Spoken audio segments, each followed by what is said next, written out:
I am joined by Irish Fenian for an end of year chat, a very easygoing chat. How are you getting on, Irish Fenian? Not getting on bad, too bad, Btwixt. How about yourself? I could be better. So Could be better. Yeah, you were telling me that you've been coming down with the flu. You have. yeah.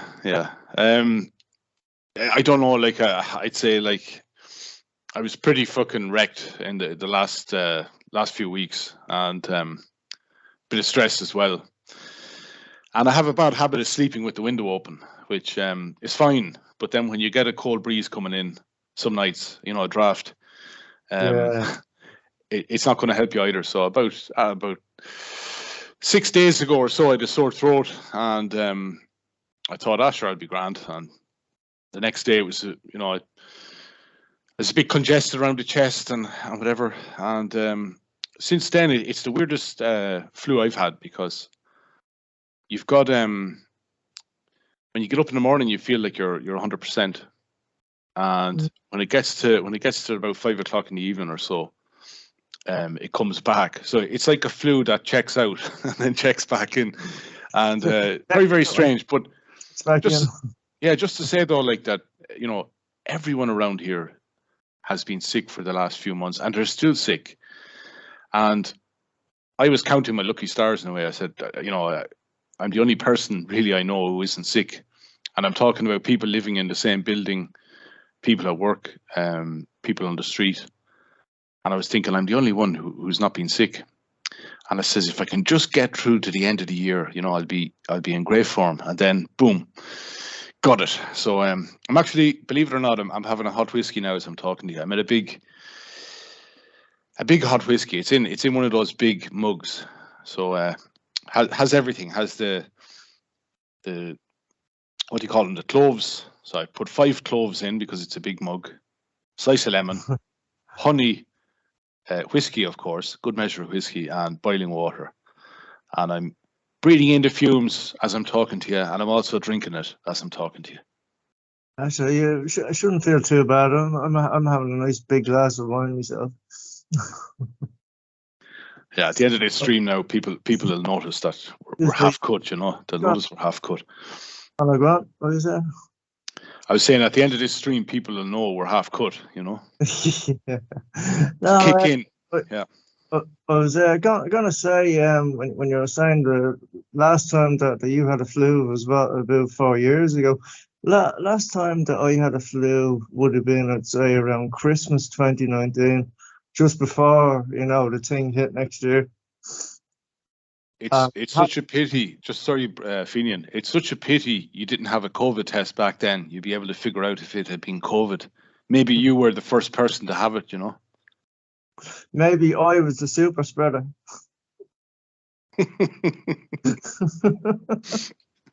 But go on anyway. You were saying you had it in 2019, a dose of the flu, yeah? It was kind of like, thinking back now, because 2019, like from 2018 onwards, a lot of it was kind of made up for rallies and all that kind of way. And around 2019, a lot of us at the same time had this like flu, and we were all dying. We were all saying, "Geez, this is an awful flu. I wish we could shake this." And then, like, come March next year, this is COVID. Like what? Yeah. It's I feel like, and I still think that was a bad flu. Yeah, I've had worse flus than this one. Now, this one's just odd that you think you're over it and then you have it again the next day, later on. Which I haven't had a flu like that before, that disappears completely and keeps coming back every single day. But in saying that, I've had much worse flus, ones, painful sore throat and all that. I don't have a sore throat. I haven't had it since a few days ago. I don't have an atrocious cough or anything. It's just completely congested, the chest and nasal area and all that. The bed and that, you're stuck to the bed, and you're so weak and you're so low, and you can't even move really. Yeah, no, I've definitely had worse ones, but yeah, it's just I've known people here, and they've had this for over a month, you know, and they're still going around, you know, coughing up phlegm. So hopefully my immune system will take care of it in a much shorter time. But yeah, there are a lot of people. What about where you are? Are people sick? Well, as I've always said before, like now what it's like living here, it's like everyone says right each other. So I don't really know. To be quite honest with you, I haven't a clue. You know, like years ago, you'd like, no, oh, she's, you know, coming down with the flu. She's got this and pneumonia or this and that, and you know, it's just like the flu has never been weaponized like before as it has back in 2020, like, you know. We've got onto this topic before, and I spoke to Bryser about it there a week or two ago, and you know, the idea that someone, for example, they get very sick during this scamdemic and they get a test and it says they have COVID, right?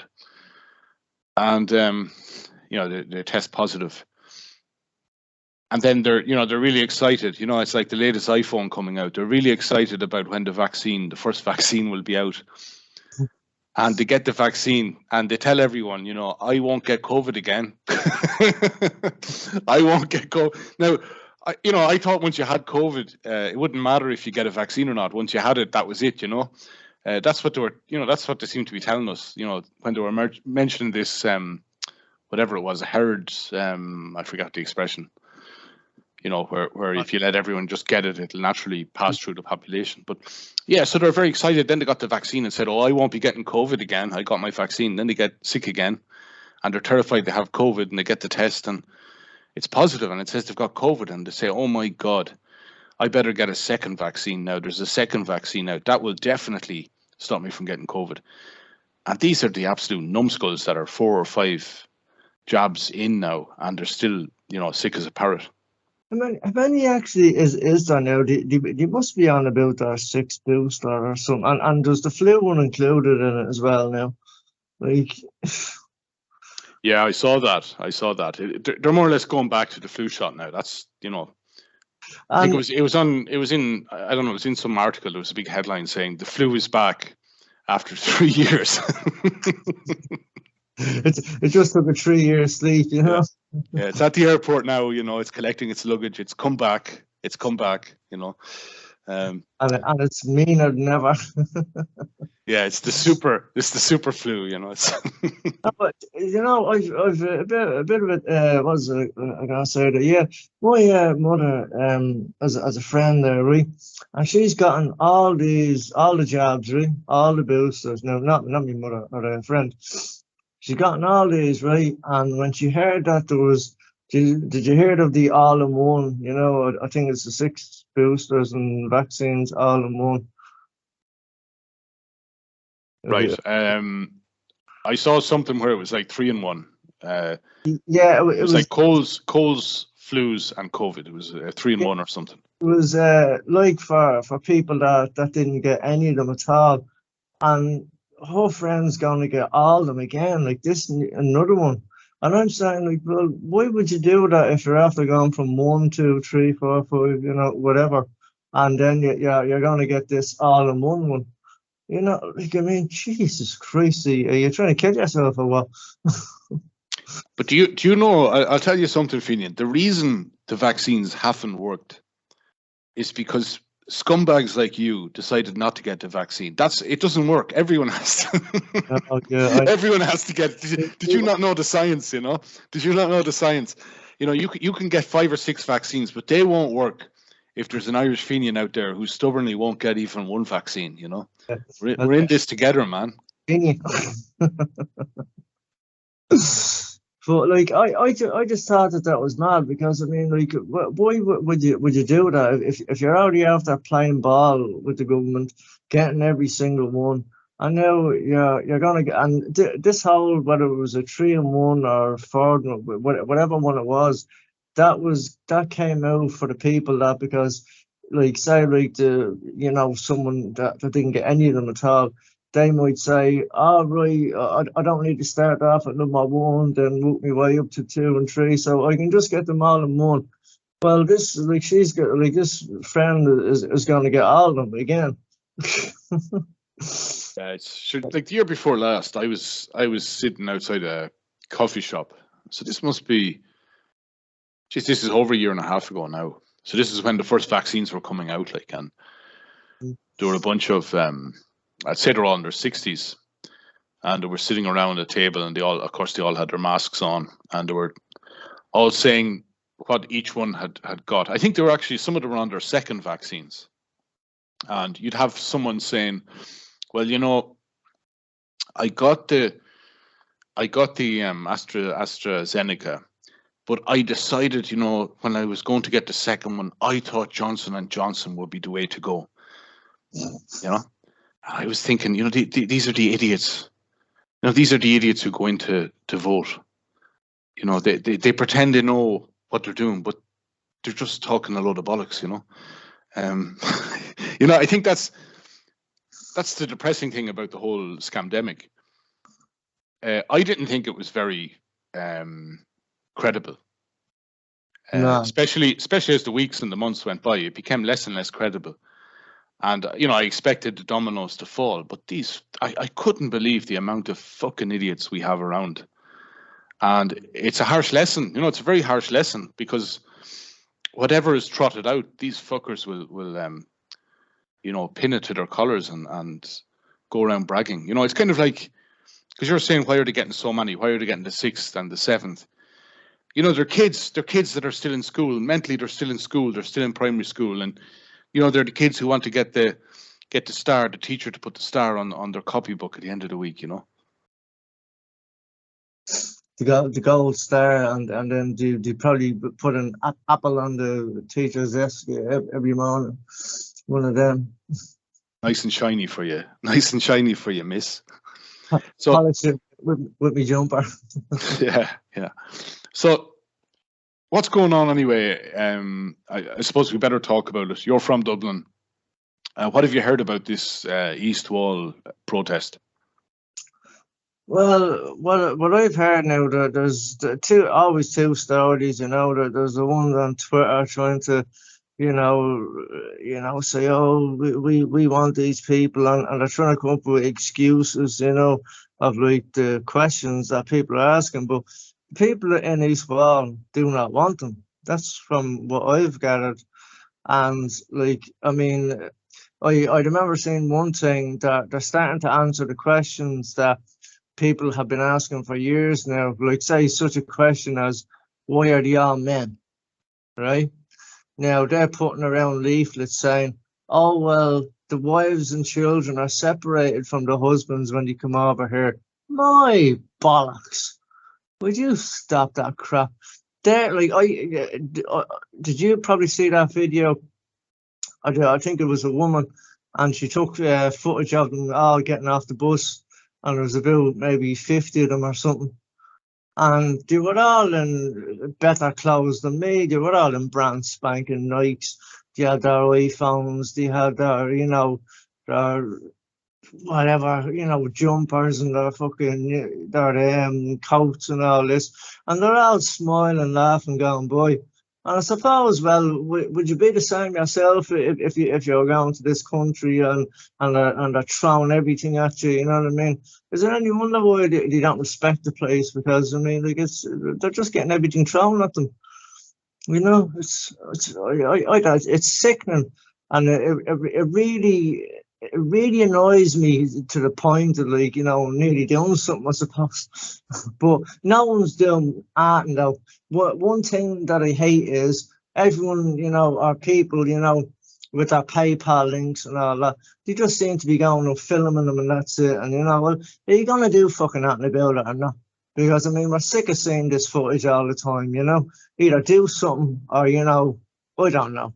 I'm not talking about violence around, but I don't know. You either going to do something about it or what, you know, instead of just, "Oh, don't forget and click down the description." Actually, anyone listening to this as well, this is going to be gone behind a paywall, so you're going to have to pay $4.99 to see it or to listen to it. I was going to say, Fenian, it's Christmas. It's Christmas. I think this one this one could go out for free. You know, we usually charge €500 for a video, but this time around, I think the spirit of Christmas. I was visited by 3 ghosts last night, and I decided, you know what? It's Christmas, yeah. But like they'll take advantage of us though. But like I won't be a screw for them. Yeah. But have you been down there at all? Because you usually, when there's some sort of protest, I notice on your channel a lot of your videos are when you've gone to protests in and around Dublin. Oh, the bit of citizen journalism, yeah. No, you see, people just aren't coming across and donating to Irish Fenian and that thing. So I've kind of, said no. I'm only joking. No, I just have.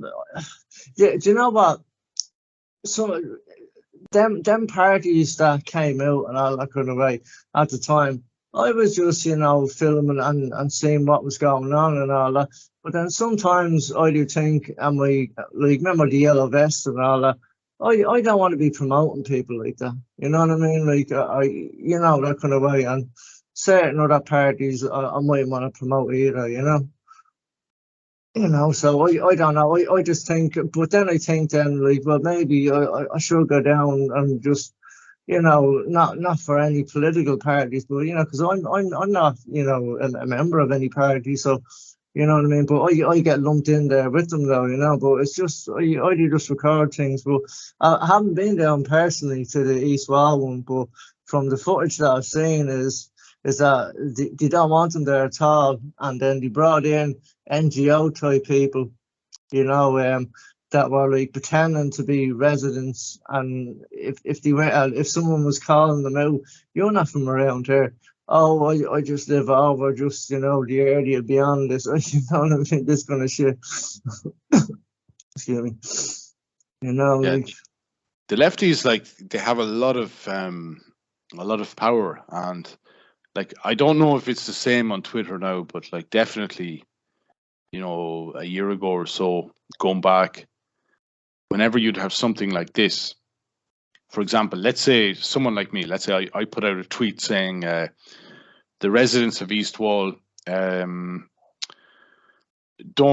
be replaced or shouldn't feel threatened by the Irish government bringing in thousands of unvetted males. And for example, if I put a tweet out like that, or someone else who's of a kind of nationalist mindset, if they put a tweet out like that, it would get a lot of replies, like kind of like from bots. It's like, it's probably someone who some NGO, and you can imagine they're subcontracting about 100 different or 1,000 different Twitter accounts out to India. Someone in India who has like 50 or 100 different mobile phones on the table, and they're sending out all these tweets, and you get destroyed. It starts saying, who the hell are you, who are you, a racist? And then there could be another comment, these people will be our future doctors, think before you tweet. You get these stupid, but you're bombarded, so your tweet or whatever would just sink into a morass of these NGO tweets, so they just would drown out any sort of dissent, or any voice that was worried about, the Irish people, whatever. Yeah, they use very dirty tactics, very dirty tactics. What? And you were saying like that they've been sending people down who've pretended to be residents of the area. Is that what you said? Yeah. But like there was one chap in particular, and he said his name on camera, and when everyone people went to look up for this name, and he comes up and he works for the Irish Refugee Council. He's not resident. Slight conflict of interest there, slight conflict of interest. But back to what you were saying about getting bombarded with tweets. That's really, I don't tweet anymore. I just see what's trending, or and that's really it. And I don't tweet nothing. I just see what's going on and that. But like the way you were saying, if you put out a tweet like that and then if you say like this is the one like where they all try and confuse you. If you say, well, I think we should be looking after her own, and then what's it you say? Well, just who exactly is her own? You know, this kind of rubbish. Yeah, I'd say it's almost as if they're not real messages. They're just generated by some algorithm or whatever. Like, because it's always the same. It's always racist with an exclamation mark, or the Irish travelled all over the world, exclamation mark. it's the same garbage, just regurgitated. The Irish travelled all over the world, but the Irish travelled to England, America, Australia. Is that it? They'll mention as well the missionaries that went to Africa. They'll mention them as well. Many Irish went to Africa. Yeah, she never even cleaned any of the needles. I remember them. She was made a saint, and I remember like watching things about her and people used to work with her. She never used fresh needles. She used to keep them on the floor all the time. She wouldn't even give them a bloody paracetamol around. Who is this? That was the what? Who was this? Mother Teresa. Remember? Oh, right, in Calcutta, yeah. Africa. But that was the kind of thing. Oh, you suffer in this life, and then you'll be rewarded in the next. But it was mad that she needed some kind of operation, and I think she ended up getting it done in Sweden or something like that. So, like, the medical help wasn't the care, wasn't obviously up to standard for her out there. But she was made a saint. Yeah, the double standards, like, because I think she did say something like it was wonderful. She was more or less saying it was wonderful how the poor people of Calcutta, how they died, riding. She didn't use the word riding, but the idea would be riding in the gutter, without complaining, whatever, yeah. And how it was such a wonderful death. And then, as you said, when she got sick, I don't know, was it the United States she went to? I can't remember, but she was brought to some, top hospital, Sweden or something like that. Yeah. I was looking at it.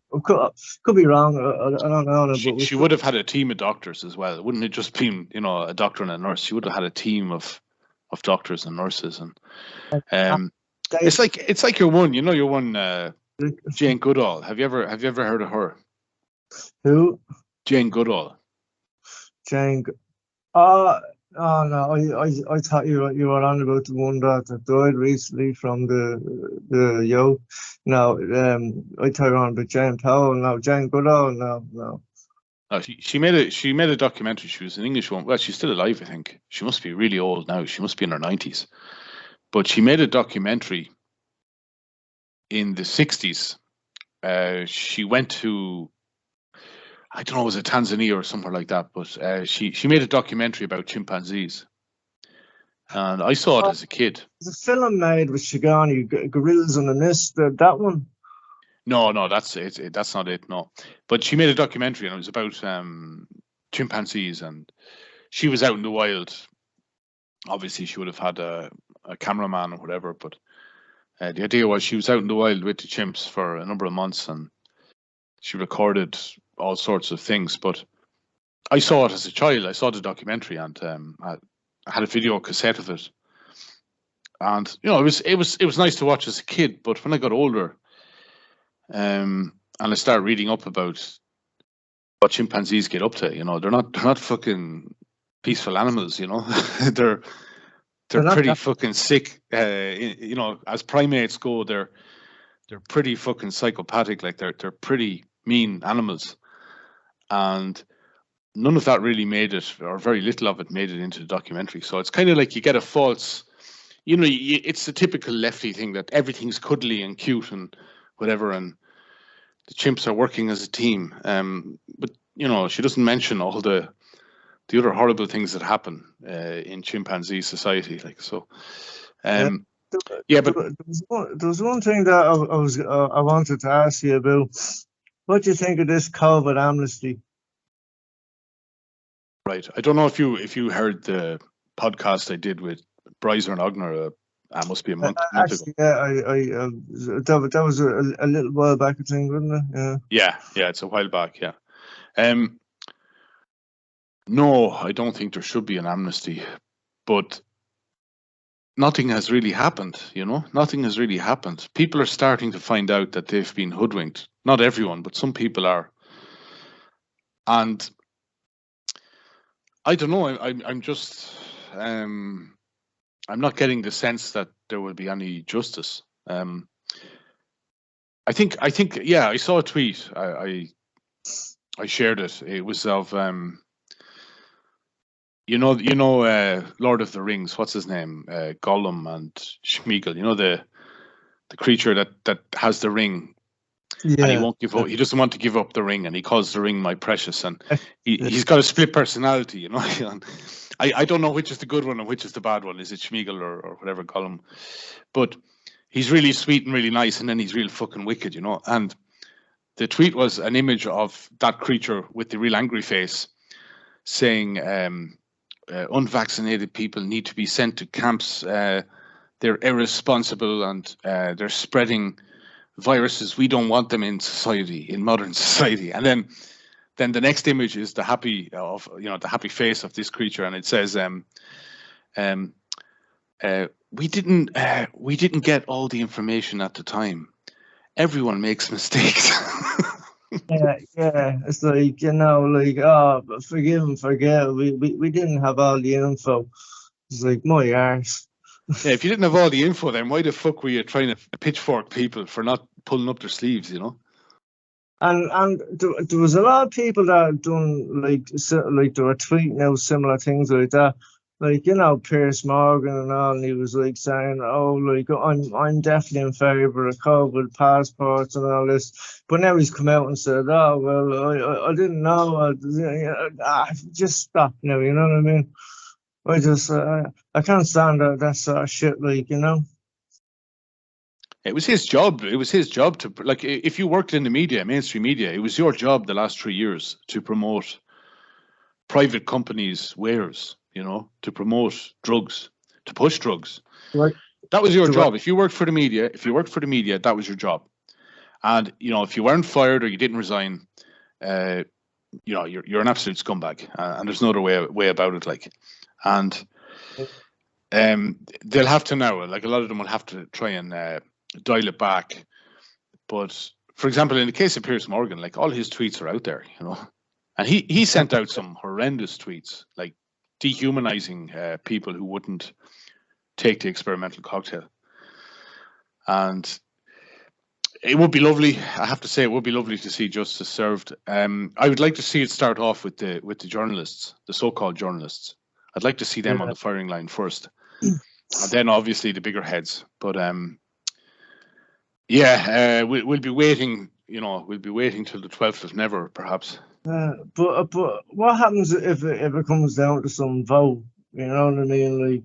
Like I guarantee that the majority, if it's not fixed, like the majority of people, they'll all say, "Oh, let's forgive and forget." Like. I guarantee you it'd be like that, like, whereas I want to see them swing, But you know that, like, I've spoken to people now who, have been vaccinated, and they're starting to get worried. Like, for example, I was told the other day by someone who had got 2 vaccines that he's recently developed this pain in his left arm, and he said that's where he was jabbed, and he's a bit worried about it. And he mentioned a relative of his, an older relative of his, a woman, and she's getting this thing in her neck now, some sort of, I don't know. He said it's very strange. Her neck has swelled up a lot, and he's wondering, is it something to do with the jab? And like, they're starting to, because it is getting out, I don't jump on the bandwagon like a lot of them. You've got some, a 90-year-old man tries to run a marathon and he drops dead, and they're all saying, "Oh my God, he was double vaxxed." Like, come on, man. They're kind of all in. I'm not all in, but I will say, when someone like that, they're trying to make out that like children dying from heart attacks, they're trying to normalize that now. And No, but I'm that's like, the thing. That's the smoking gun. That's the yeah, smoking gun. When you've got even like a 22-year-old, maybe they're they're into fitness, whatever. They're not a fitness fanatic, but they're into fitness. They're in shape, and they die suddenly. And there was nothing beforehand. There was no sign that they were sick or anything like that. That's troubling. That is troubling. And you can call it sudden death. You can give it any name under the sun, but it's not natural for young people to suddenly die. So this is it. yeah, I don't know like what's going to happen, but I will say there are the people who have, because you see, I didn't get it, obviously enough. I presume you didn't get it, Fenian, the needle. No, Right. no. Right. Geez, But, you know what? I didn't even get a PCR test because I know that there's some kind of membrane yeah, or something. you're the only you- one. You know what? I didn't either. And you're probably one of the only person I know actually who didn't get it. Nearly everyone I know, even those who didn't get vaccinated, they did have to get the PCR test for traveling or something. I wouldn't travel. I didn't fly in the last 3 years. I didn't fly. First of all, you had to be vaxxed, and for certain countries you still do, I think. But the ones that you didn't have to be vaccinated for, you still had to get this PCR test, and I wasn't gonna get it done.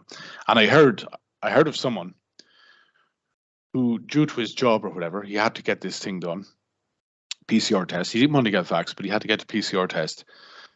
And they made a fucking hames of it. They shoved the thing right up, and they damaged the membrane there.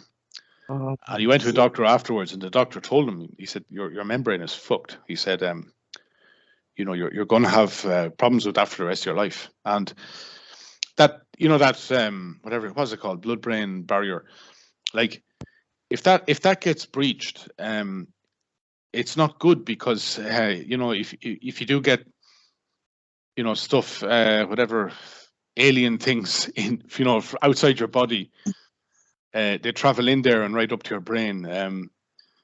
That's not very good at all. That's not like that. Your brain is supposed to be protected, it probably get a lot of like blood noses, or bleeding from the nose. But then it'll probably get worse as you get older. Like, yeah, it's like things aren't supposed to be shoved right up there. I'm not a doctor, but I can fucking tell you that you're not supposed to fucking shove things right up there, right up to your brain, like. So it's actually, yeah, but go ahead. Actually, Go ahead. I was just gonna say, do you know what? Remember, I was telling you we talked about one or two personal things that happened to us. I was walking back there the other week from the local shop, and do you know what? The blood risen, like it just rised down me. And I'm not going to say that, but if he hadn't been on his own, maybe someone might have done something. But no, I was walking back up, and I noticed that there was a chap in front of me. I say two people in front of me and one at the back, but there was a tranny right in the middle. Right now, this is only my second time seeing one of them. I mean, I've seen one at a protest before, but he was in a full beard, right? So like, obviously not doing the HRT stuff, or doing any of that. He was just dressed up in a dress, and he had the long hair. But he gave me those, when a bird gives you them eyes as if they're interested in you, like a lady. Right. Gave me them looks, and my blood just went through the fucking roof. I wanted to deck the cunt. I wanted to fucking, and I'm thinking here because I've seen the odd story, one or two stories of people getting bashed in town because they might be gay or tranny or whatever, and I'm saying, are they bringing this on themselves because they're looking at heterosexual people in a sexual way?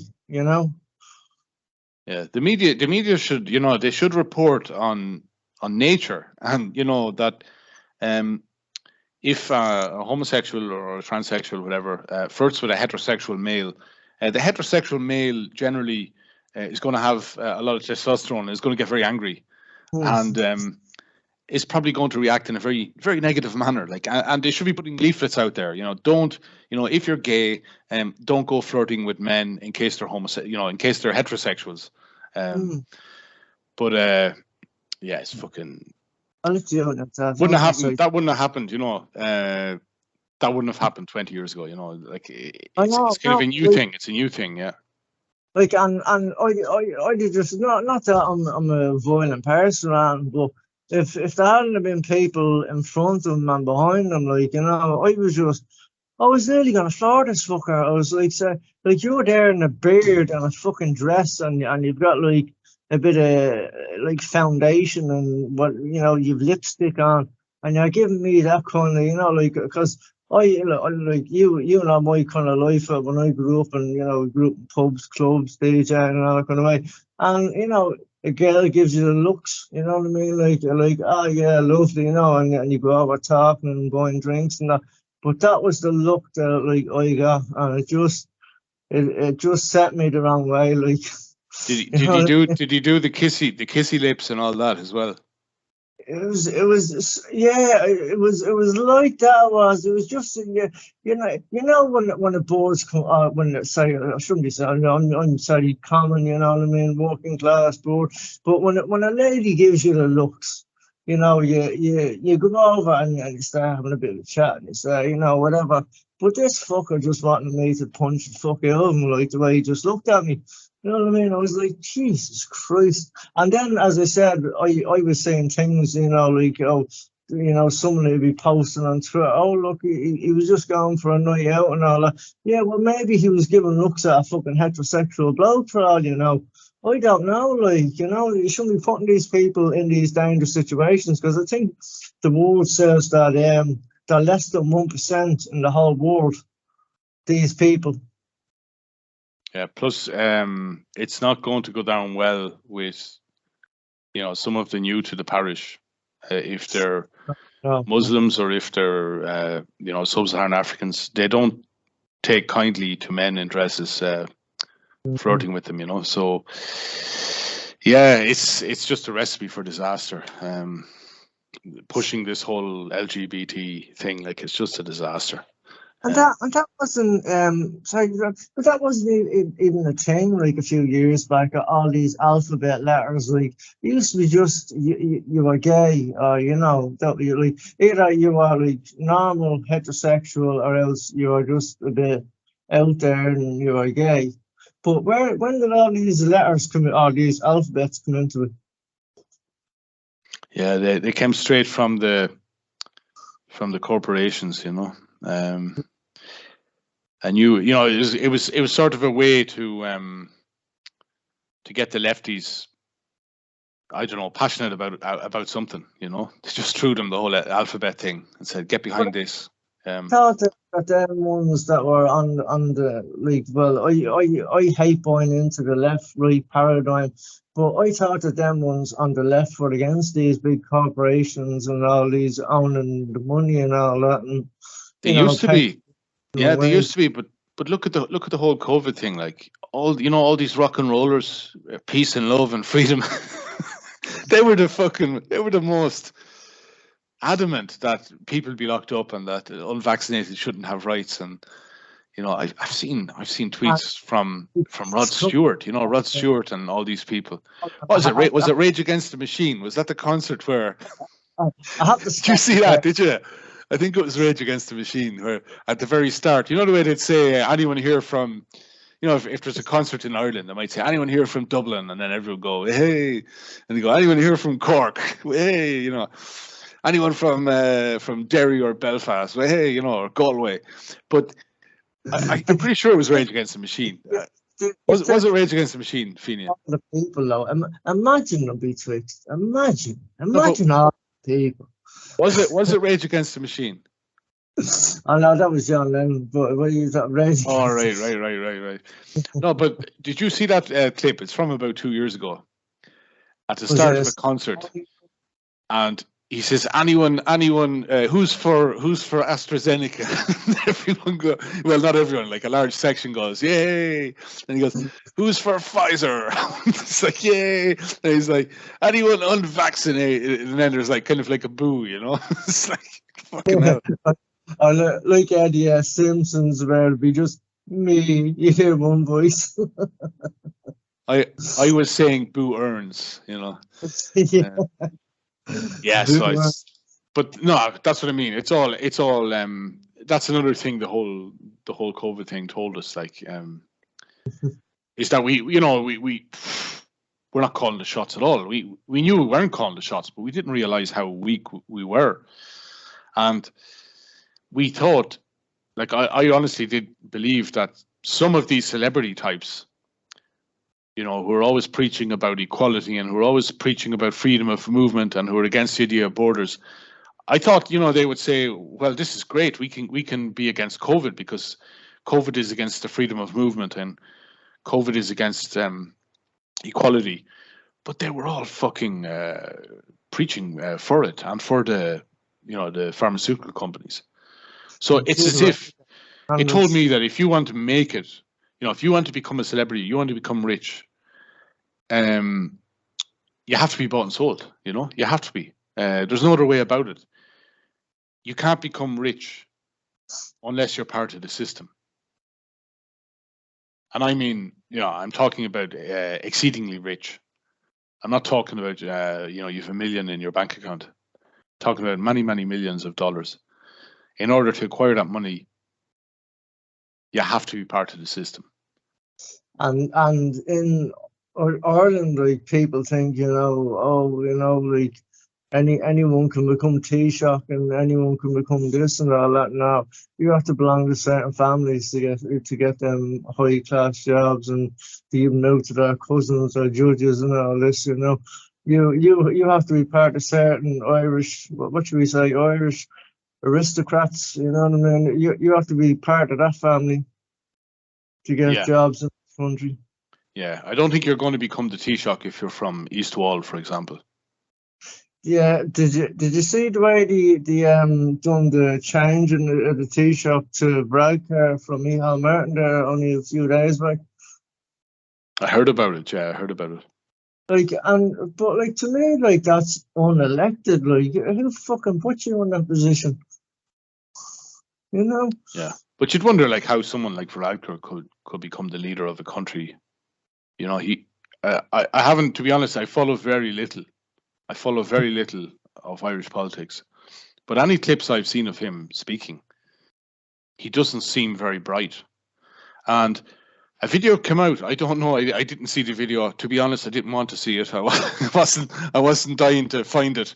I heard people talking about it, but it was something about him in a nightclub. Did you hear or see that? Yeah, I seen that video. Yeah, he's kissing some young bloke, yes. But do you know what the thing was though?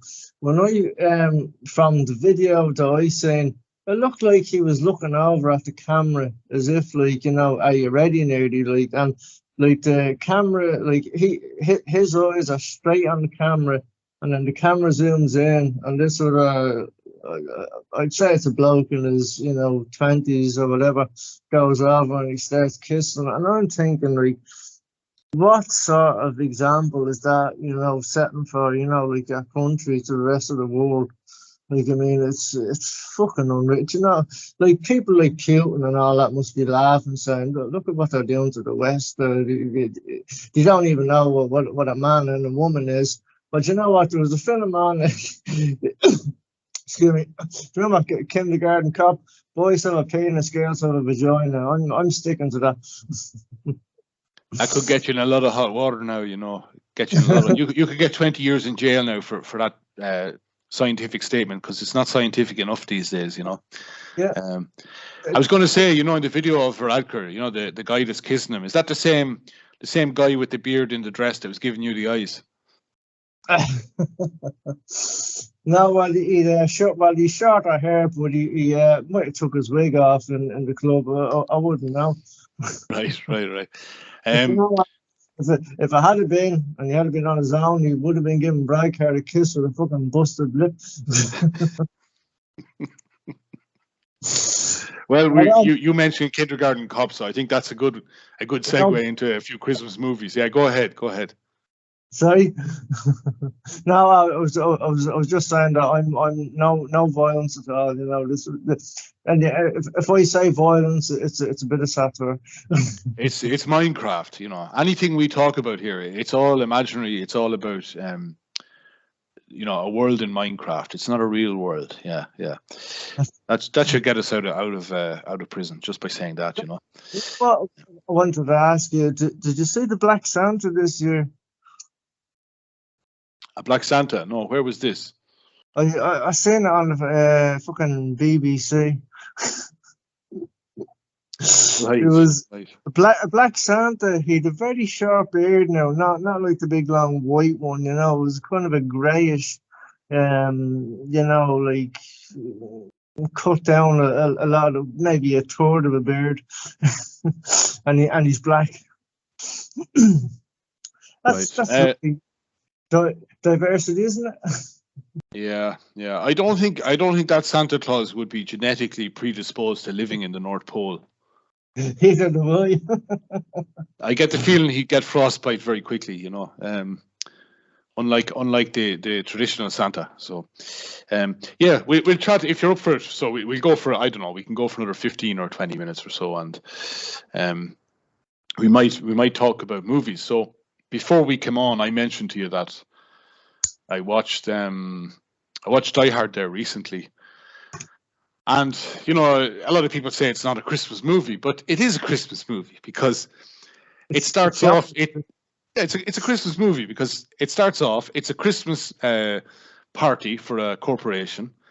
Then you've got McClane when he kills the first terrorist.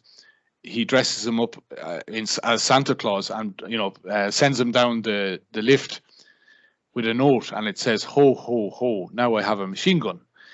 Plus, at the end of the movie, you've got a Christmas song. I forget which one it is. So there's a lot of Christmas things going on in that movie. But anyway, yeah, we're gonna say our favorite parts of different Christmas movies. And I was saying to Fenian before we come on that my favorite part was in Die Hard was the guy Ellis. He's a cokehead. I guess he's some high up manager in this Japanese company, and he meets McClane briefly at the start at the party, very briefly. And when the terrorists are trying to figure out who McClane is, because McClane is, up on the roof or whatever, and Ellis decides that, I'm a top class negotiator. I'm going to go in and negotiate with the terrorists. If I can get them McClane, they'll let us all go. And he goes in and he tells Hans Gruber, the top terrorist guy, he says the guy upstairs is causing you problems. He's like, Hans, booby, I can get him for you. I'm your white knight.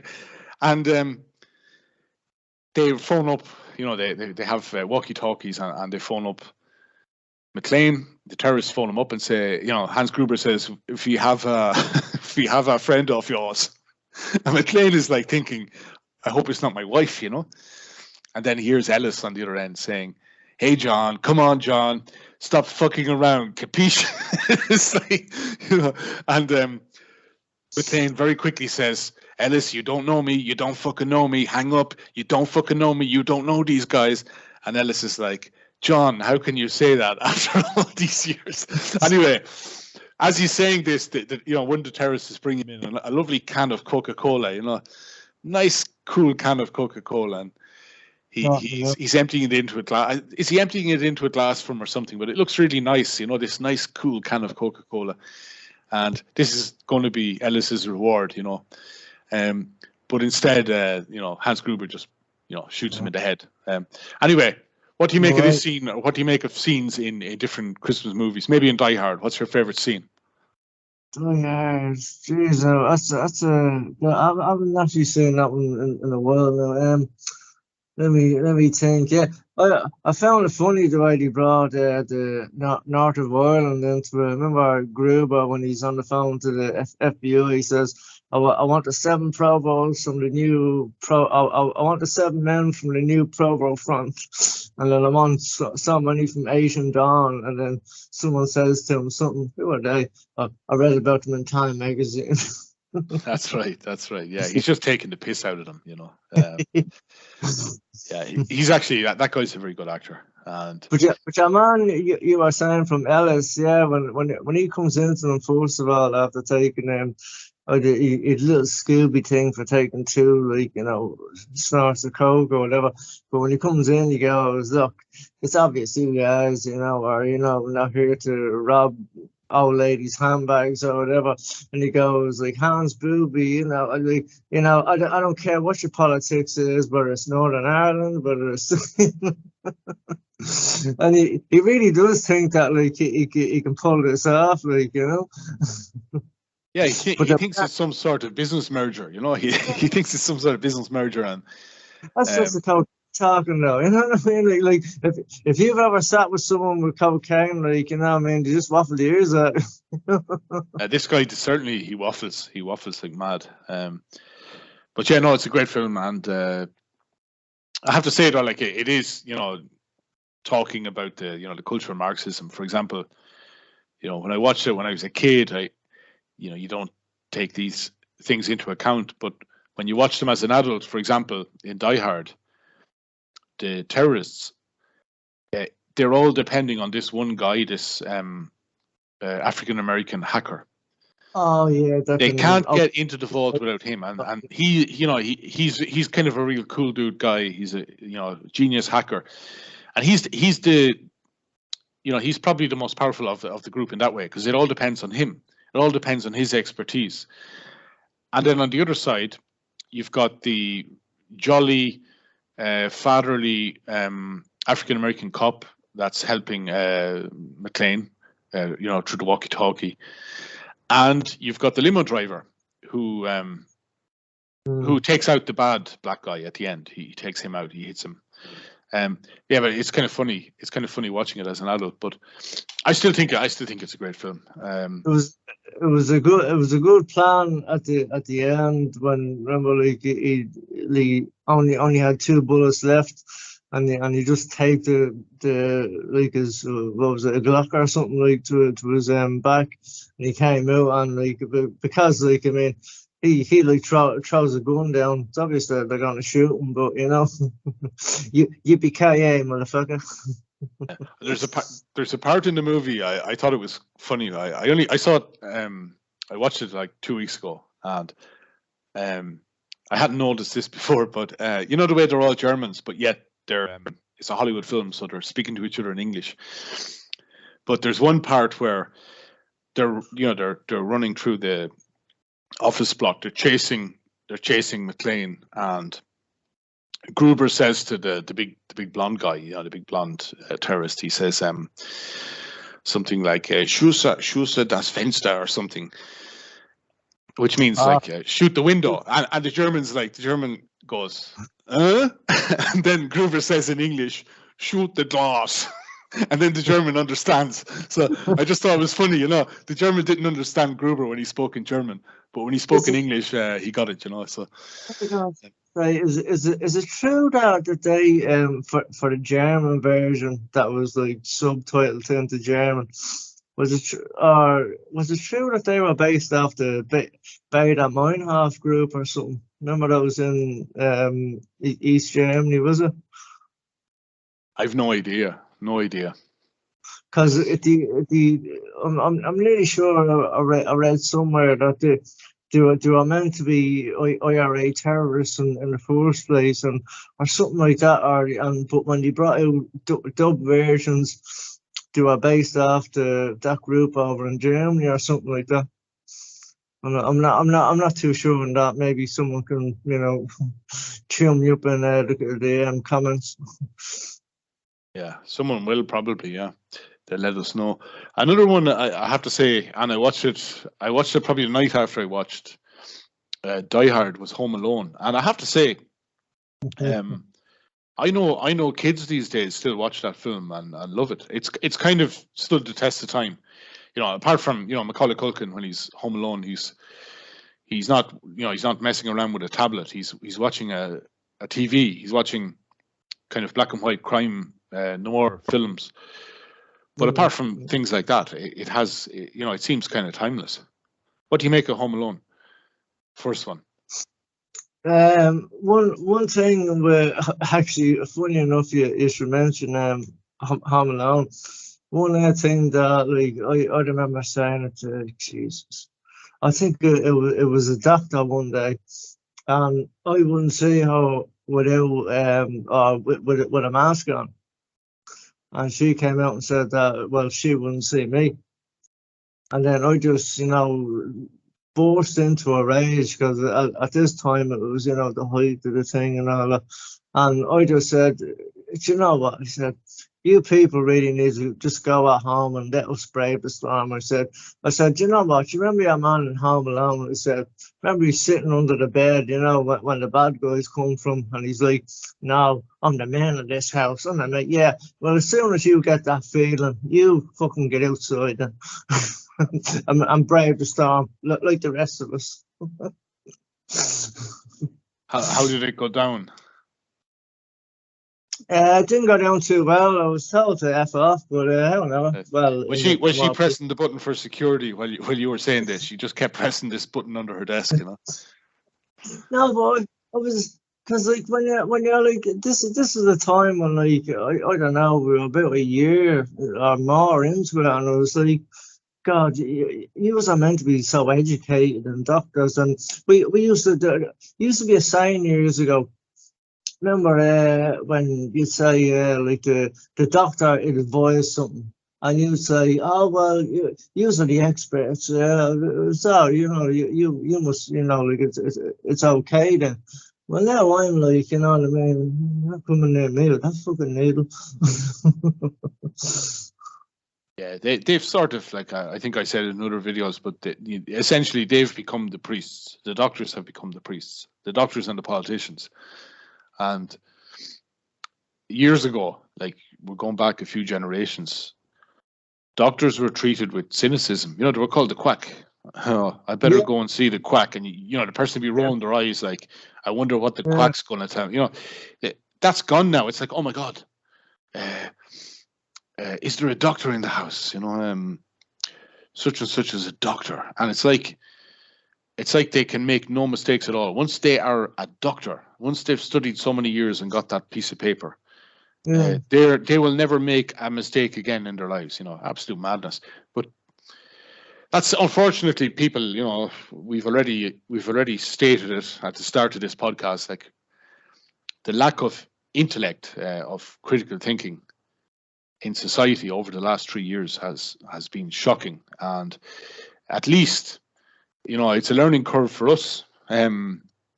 We'll know on whom we can depend when a real emergency happens, and on whom we won't be able to depend. Very simple. You'll know who your friends are and who your friends aren't. So, what do you think caused that lack of intellect? When it's going on 3 years now. What do you think? Like, who were the first ones to go out and roll their sleeves up? The so-called intellectual. Like, where do they stand now? They're at the bottom of the heap. Like, I'm fucking smarter than you. You know what I mean? Like, I wonder, for example, I could hop on a plane. I could hop on a plane tonight. Now, without doing whatever PCR test. Let's say I don't know. I don't know. I presume countries in Europe I could go to. So let's say I want to go to Copenhagen. I could book a flight tonight and go. And someone else a year ago or a year and a half ago, in order to do that, they went to a clinic a number of times and got some mystery juice put into their veins.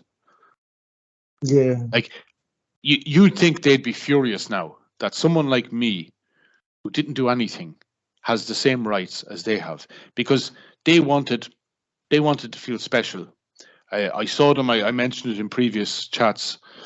About a year ago, where I am. They started introducing this QR code in cafes, and I went in. I remember there was one I used to go to. I used to go once every week or once every 2 weeks. I'd be in there for about 40 minutes, and I used to grab a coffee. Sometimes I might grab a croissant, or sometimes I might grab a sandwich.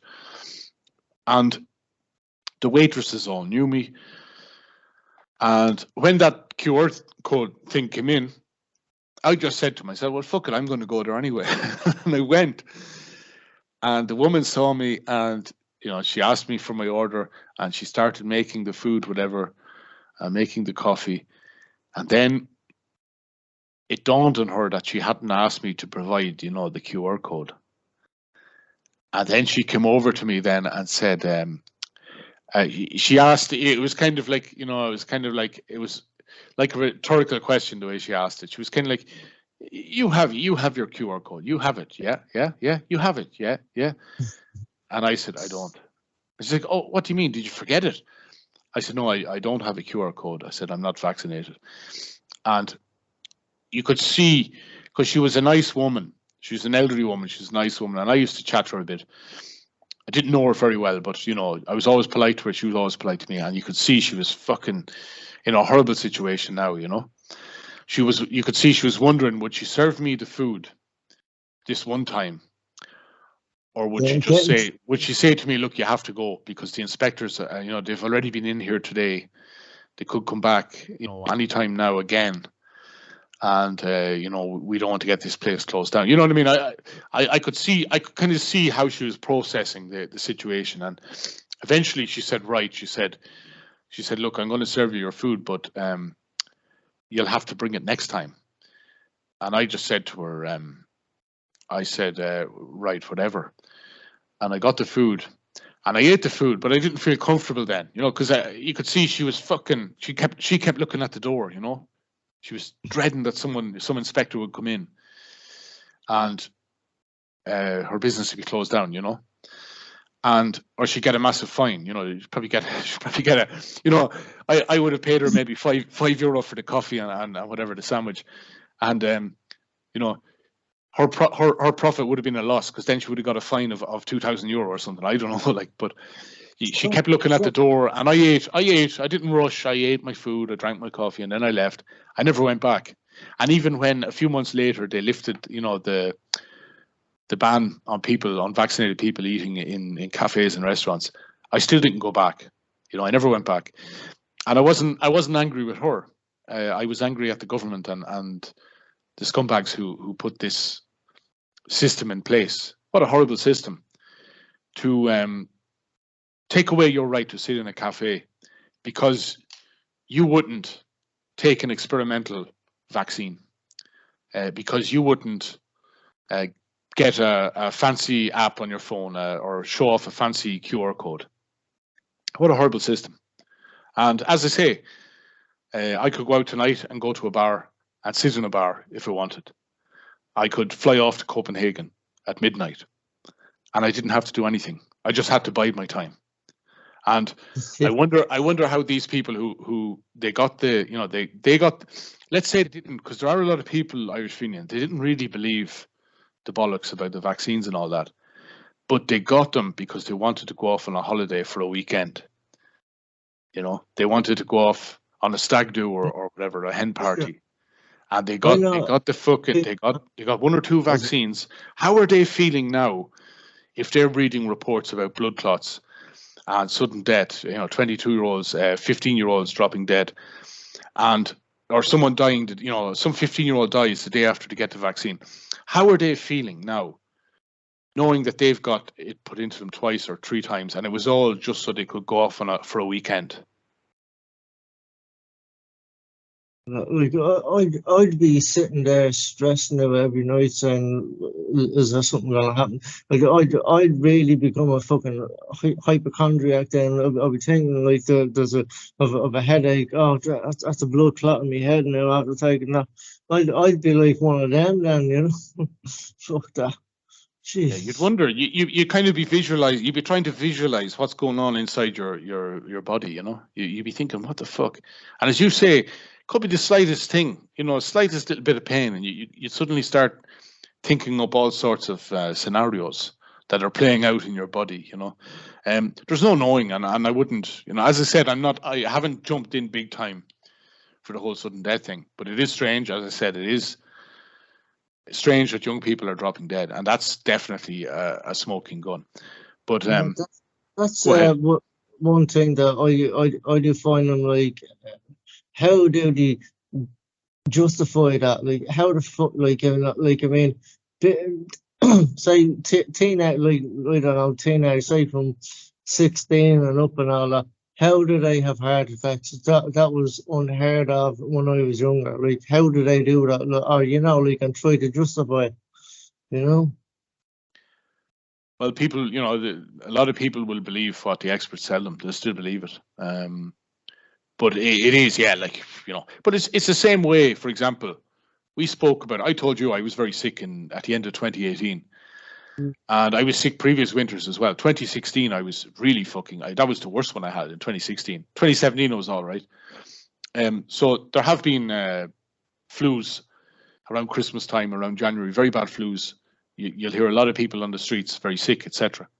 But when COVID happened, and you mentioned to people that before COVID, you know, people had the flu, and sometimes, you know, almost everyone in every house, you know, you'd have 3 out of 4 people in a house would have picked up some vomiting bug or some flu, and they just fucking look at you like you were some sort of weirdo, because they didn't, you know, that memory you had in the past didn't stack up with what the media was telling them now about COVID. All that mattered was the present tense and COVID. They couldn't there was no pattern recognition. They couldn't compare COVID to anything that had been before, you know. So yeah, we'll finish this up. But if you want to get back to Home Alone, like when I watched it there a few weeks ago, I really like. There's a part where I forget which is which. Is Harry the tall guy or the short guy? Hardy's Joe Pesci and Marv is I can't think of his name. You're right. Yeah. Right. You're right. Well, Joe Pesci's character then, Harry. You know, at the very start, he's dressed up as a cop, and he's actually inside the house, and you've got this mad, you know, massive families, and that's another thing. When you were a kid and you watched this, you thought this was how it was in America in every house, that they all had mansions. And, you know, they all had 7 or 8 kids, and they all could fly off to Paris for Christmas.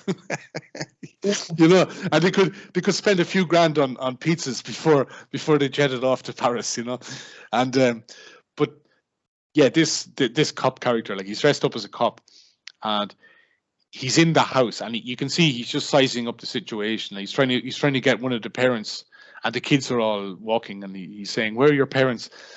And eventually, I think he speaks to the mother, and he's trying to suss out when they're leaving. And he's telling her, you know, we're just here because we're going to keep an eye on the neighborhoods. A lot of robberies happen around the holidays. And you can see the mother's with Macaulay Culkin, and Macaulay Culkin is looking up at this policeman. And, you know, he's looking up at him as if to say, you don't seem to look like a policeman. And then Joe Pesci smiles at Macaulay Culkin, and you can see the gold tooth, you know, the dazzle of the gold tooth. Yeah. And when I saw that, I was thinking, like, that's the great thing about children. They can see through bullshit. You know, as we get older, we become conditioned. The education system destroys us, and we're not able to see, you know, the wolf in sheep's clothing, you know. But kids, they do have this instinct. They know when something's not right. So that's one thing that, like, people do tell me, and I do wonder, is it true? Like, I never finished my leaving cert. I left after junior cert when I was only 15. College back then was a dream, you know what I mean? Yeah, you have to have rich parents to put you through it. And like I do always wonder is like, did I stop at the, when they were trying to really condition me, you know what I mean, later on, that kind of way. So maybe it was a good thing to just leave it. Well, if we could get Doc Brown and Marty McFly to go back to, to change young Fenian's life, and convince him to stay on for the Leaving Cert and go on to college and do a PhD, whatever, Fenian now would be sending out tweets left, right, and center, and he'd be telling everyone how he got his 7th vaccine and how he was just getting over COVID for the 100th time, but this 7th vaccine was definitely going to work, But what about yourself? Gather you do not leave and that, did you? I did, yeah, I did. Did you go to college? So I did, yeah. It was. Oh, well, must have came from a bit of a rich background there, did we? No, not at all. Working class like yourself. It was promoted by the teachers, especially. They were promoting college. The idea was we were told either get a trade or go to college. You see, that's what was said. Yeah. Yeah. No. That was the thing. If you left school early, and they were only actually really stopping it when I left, you could get an apprenticeship. Like an electrician or carpentry or whatever. Well, I went on to make beds. You know what I mean, and slapping them together and that in a factory.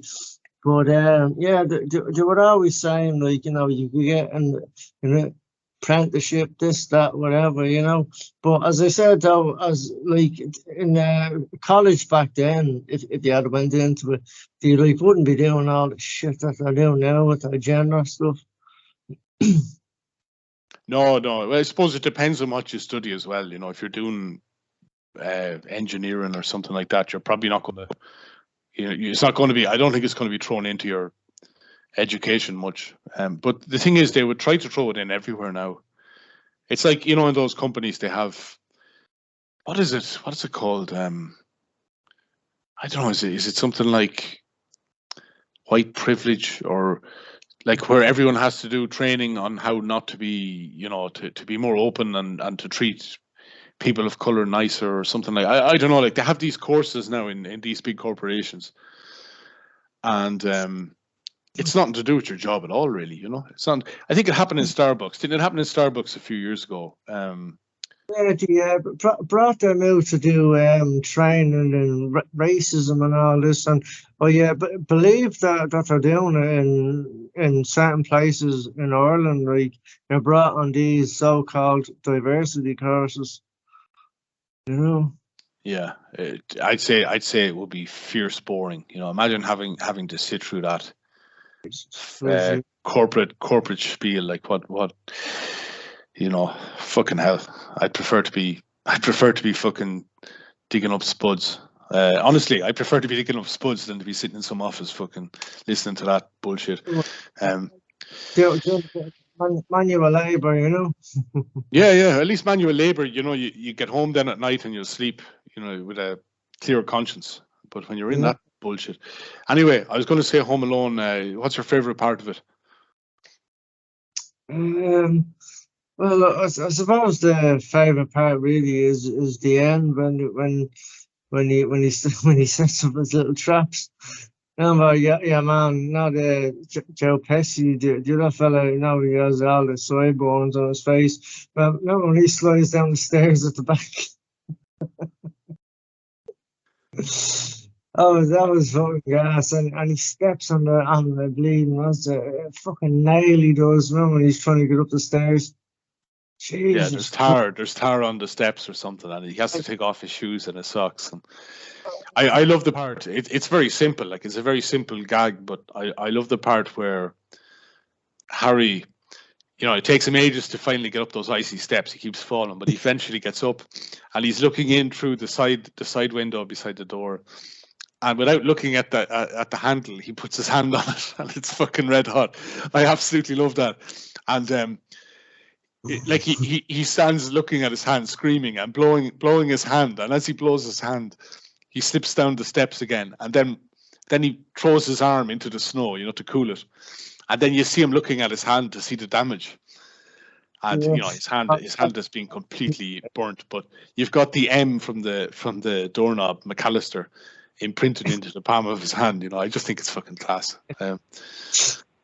Do you remember when Marv gets in and he pulls this wire and a fucking iron comes down on his head, on his face?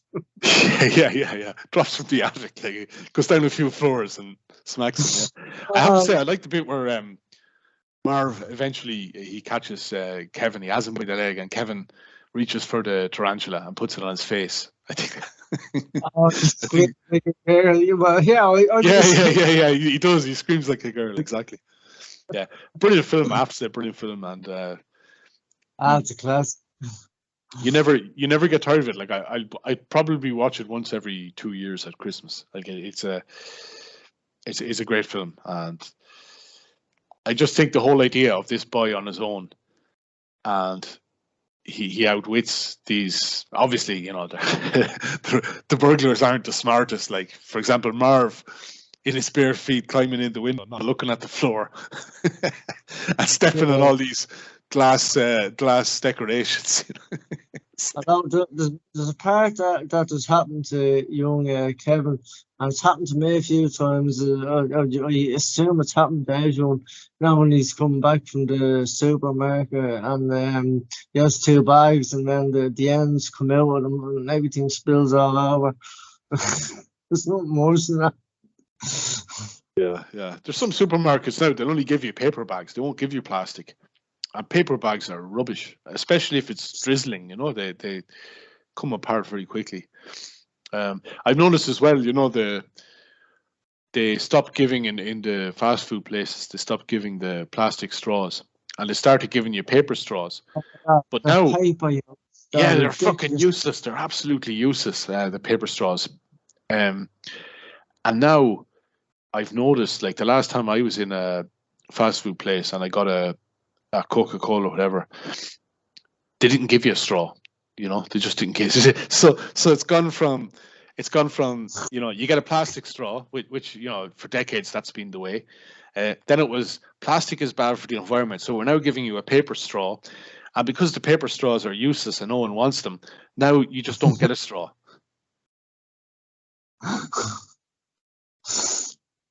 I don't know. Like, I actually only found out recently about them paper straws, because I remember someone got like little 6 orange yolks and little straw in them, and I was like, what the fuck is this? Like, this little paper thing, and it only works on one. Can't put it into the other because it melts or disintegrates nearly.